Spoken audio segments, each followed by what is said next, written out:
Hello, everyone. I'm Dan Weedin, and this is Unleash the Podcast. I am incredibly happy about my guest, Roberta Matuson, today. You see, I've known Roberta, it feels like for 50 years, Roberta. I don't know if it's been quite 50, but it feels like we've known each other for a long time, probably actually closer to 15 years. Roberta and I hang out in the same consulting circles, and Roberta's just written a new book. First of all, Roberta, welcome to Unleash the Podcast. I think you've been on before. Welcome back, I guess I should say. Well, thank you. I'm so delighted to be here. I'm delighted to have this conversation. It's not going to be a difficult one, I don't think, but the book that we're going to talk about deals with difficult conversations, and I want to hit that from a variety of different points. But as we get started with our conversation, you've written a lot of books. In fact, I've got them up here. I'm going to read some of these books that you've written. Evergreen Talent, Suddenly in Charge, Talent Magnetism, The Magnetic Leader. Now, all of a sudden, you've come up with this new book, and we're talking about talking. Can we talk? Uh, what compelled you to write this book at this time? Well, I noticed with a lot of my executive coaching clients that there were a lot of conversations that were not happening. And that avoidance that is so common in organizations is actually costing companies millions of dollars. And so the more I work with my clients to help them improve their communication, the more I realized, wow, wouldn't it be really helpful if I took the framework that I'm using when I coach them and put it in a book so that they could have it as a resource. And so that's how that book was born. And the first story in the book is all about when my boss came to me and said, "Can we talk?" And my reaction. And, if I had my book and I had read my book, I would have reacted very differently. And so what I realized, Dan, is that so many people, when their boss comes to them and says, "Can we talk?" they get very obviously, worried, and they don't think straight. And then what happens is they begin to give their power away. And so when your boss says, "Can we talk?" and then your boss just blurts out everything, most people will just sit there like a bobblehead, right? Yep, yep, yep. And they don't stop and say, "Wait a minute, that wasn't even me. I didn't even, he's talking about my coworker. Like, why am I taking the fall here?" And so I was very clear when I wrote this book that I wanted this tool so that people could take their power back and have a conversation, because we're having too many monologues in the workplace and not enough dialogues. Some of the other areas outside of some disciplinary or behavior action where bosses can really get better at communicating? Well, sometimes, somebody will come to you and they'll ask you for a raise and you Oh, can't give it to them. yeah. And so what you say next is going to determine your future and whether or not this person is going to be with you long term. And that's these are all extemporaneous, right? This is stuff that you may not have planned for. So there's some Totally. skill level. How can bosses up their extemporaneous game? Well, I think first of all, you have to have the confidence of your talent, right? You're a boss for a reason. Somebody puts you in this job. You may have been in this job for a year, maybe 10 years. You're probably pretty good at it. And so there's a reason you're in this job. And so, you should always be trying to up your game, right? You should always be trying to improve your skills. And the way this book is written is so that it's skill building. And I talk about the fact that I don't believe that you should take on your toughest conversation first and get it out of the way. I believe that you should start with a small conversation and build your skills and learn from your mistakes so that if you have to have the big conversation, you're prepared. Sure. Let's just start. I'll do some low hanging fruit. I want to raise. How would I? And I think that it might be, a tough conversation for a lot of reasons. What are some things I should think about doing?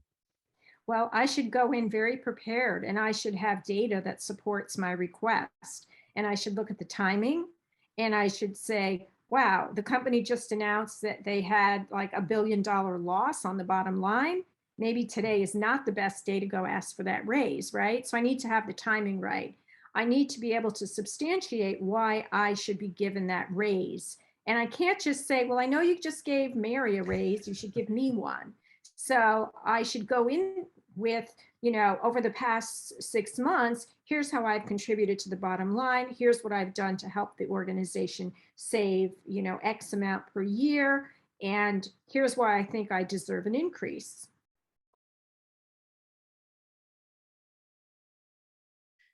Well, how do conversations in this area help? And if you kind of feel like you're stuck in the middle of it, you either want to avoid the conversation or you have to hit it head on.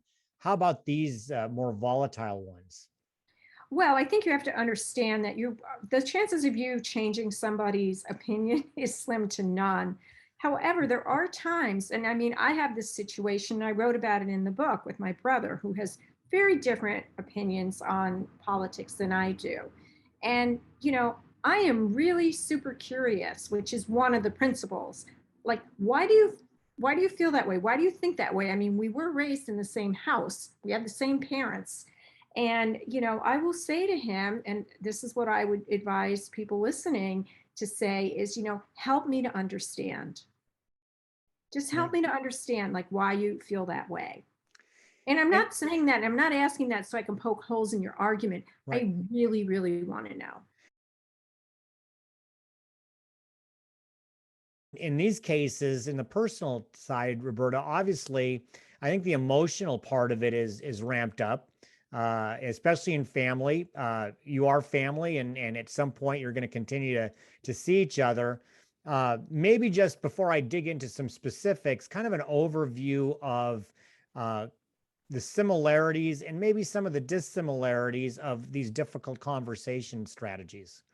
Well, I think you hit the nail on the head. In most situations, you're going to have to see this family again, and you're going to have to live with them. If it's a work situation, you might be like, you know what? I don't have to, I don't have to live with these people. I don't have to agree with them, and I'm going to find my own people. So, Right. or friends, right? You can say, all right, I'm done with this person and move on. But with family, in most situations, you are going to have to deal with them. So in my own family, we have an agreement. We don't talk politics. I was just texting with my brother, and he brought up a situation that just occurred, and he said, quote unquote, not to get political, right? Which is code word for I'm getting political. And I said, great, we really shouldn't discuss politics. And then his last text back to me was, okay. Okay. Yeah. Because he knows, it's like, I know what you're going to say. He threw out a trial balloon, Roberta, right? Right. And I wrote about you in my book. And if you don't buy my book, my brother, and read about yourself, then somebody else is going to. But yeah, it's family, right? And so you got to figure out which battles you want to take on. So before we leave that, because I thought, that's interesting, because in a sense, he kind of threw a trial balloon, not to get political, which is code for I'm about to get political, right? Right. If you have to come to some of those agreements or need to, what's a great way at some point to say, you know what, we need to not talk about this anymore. It's important for our relationship to continue to move forward. We obviously have a day. Is there a way, and maybe I just said it, but is there a way to, yeah. I'm not gonna, improve perfection. You just said it. Yeah. But Dan, from what I could tell when you were talking to me, it felt like it was really coming from your heart. And that's where it needs to come from, not your head, but your heart. Like, I really want to preserve this relationship. And so in order to do that, we're not going there. Yeah. Okay. But that doesn't mean when you do things that are in that space that are affecting our family, I'm not going to call you out. Right. About some of, how do you keep your emotions in check? What are some strategies that, the things that you want to so badly blurt out, how do you avoid that? How do you change that? Well, I'm of the mindset that you start your conversations with, hey, I feel, right? Because nobody can tell you your feelings are wrong. I feel like, for years, you've been treating my brother differently, right? I mean, I feel like that. Well, that's not true. Well, that's how I feel. Okay. Right. And here's my evidence. I'm like, you need to have your evidence ready, right? You can't just say, I feel like mom treats you better than me, right? Like, what's your evidence? That's right.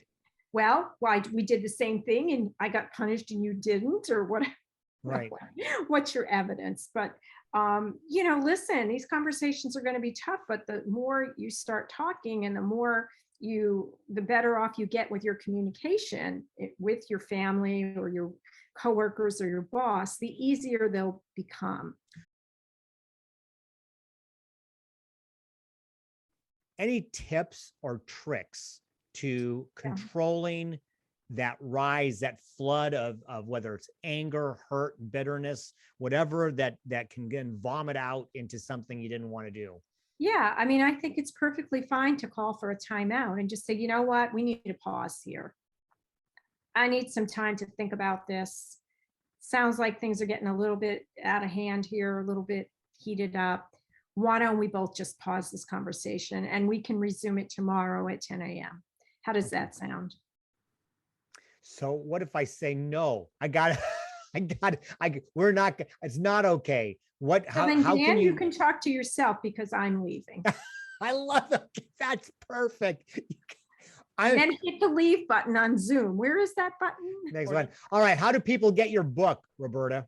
Well, they can find me by going to my website, Matuson, Matuson, consulting.com. Okay. They can get my book on Amazon, Barnes and Noble, Goodreads, wherever they buy their books. And then they can also, Dan, if they want to send me a LinkedIn invite and they mention your podcast, I'd be delighted to connect with them on LinkedIn. Wonderful, wonderful. Can we talk 7 principles for managing difficult conversations at work?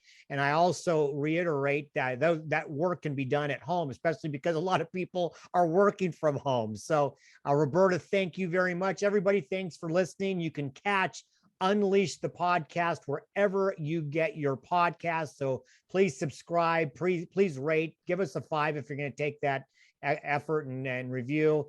For right now, Roberta, thank you very much. Everybody else, have fun out there. Be safe, be happy, be well, and be unleashed. So long.